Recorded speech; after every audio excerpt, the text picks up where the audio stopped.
Hello everyone, my name is Dan Glover. I'm going to be reading from my book, The Mystery, Zen Stories. This is chapter 47, Without. After my young wife died during childbirth, I was left without direction or purpose. We'd been a family. We were building a home together, a life. Though her parents disapproved, my wife had seen something in me no one else ever noticed before.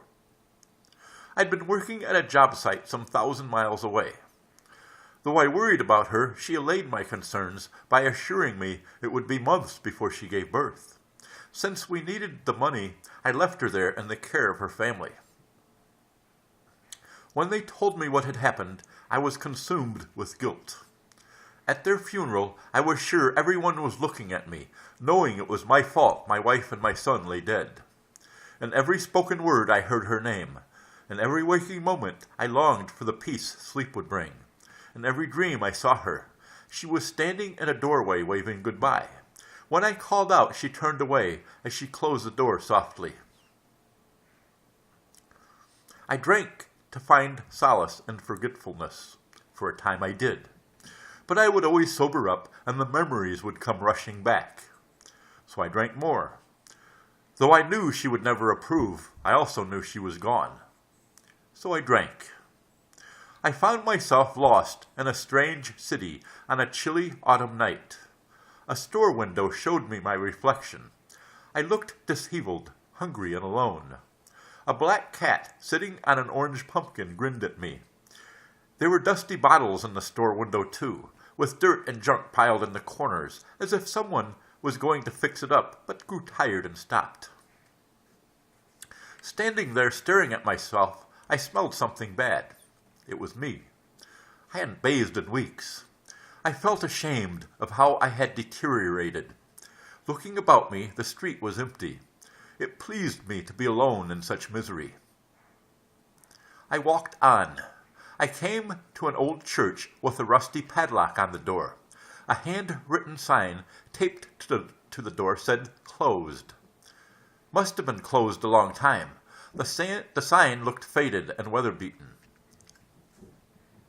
I recalled my uncle's church as being bigger, but I was younger then, and the whole world seemed bigger. I walked around back to the alleyway to test the back door. It too was padlocked, but a window up high was broken out. By turning a rusty metal garbage can upside down, I was able to stand on it and gain entry. The old church was darkened. A nearby street lamp threw enough light through the window that as my eyes adjusted, I could make out overturned and broken pews with trash, empty wine bottles, discarded food containers, old clothing, covering the floor. I kicked aside the garbage to turn an unbroken pew right side up as I lay out my bedroll upon it. I fell into a troubled sleep. I dreamed it was springtime and I was a boy, suffering under one of my uncle's rages. As the crack of his words dissipated, he looked at me a long time. A sad kind of look. As if he knew whatever he said would be lost upon me. As if he were gauging whether or not to waste any more of his energy. And then he thundered that I would go to hell for my sins. Waking, I could still hear his words echoing through the abandoned church where I found myself. I wondered if hell was where I was. Listening to the rats scurrying under the pew where I lay, it seemed as if it might be. I remembered how I wanted to tell my uncle that once I got to hell, my sins would no longer matter. It dawned on me that if I was in hell, all my sins had been absolved. The guilt I carried with me for so long began to evaporate as I realized the world does not reside outside of me. The world is me. Looking up through the gaping fissures in the roof of that old church at the autumn stars wheeling through the heavens, I realized they did not exist on their own apart from me. Though that night of my grieving seemed never ending, I realized when the dark is long, it is because I make it so. When those who are loved pass away, they are bitterly lamented. Mourning taken to its absolute depths should stop there, however. The living glory in life, not in death. The virtuous take their mourning to the extreme and then let it go in order to go on living. The good, the clean, and the careful people of the world are thieves of virtue. Having never suffered great loss, they have yet to achieve their desires, so they are full of anxiety.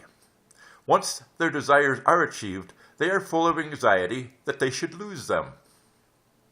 When they are anxious, they will lose the things of their desires. There is little they will not do. I left my wandering and my drunken ways. I cleaned myself up. I took a new wife and found a job someone of my nature could perform well. Together we grew a new family of laughing babies and happy times. I never forgot, but I ceased to wallow in my memories. Instead, I learned to revel in the moment. Now I am an old man. Once again, I find myself alone in the world, without family, with no purpose, with no clear direction. Since I have the mystery to comfort me, I know my non-purpose and my non-direction as signs of it, and not of my misery. Without leaving my mat, I know the whole world. Without gazing at the sky, I see the ways of heaven. The farther I travel, the less I know. From a distance, I appear stern. When approached, I am mild-mannered. When listened to, my words are firm and decided.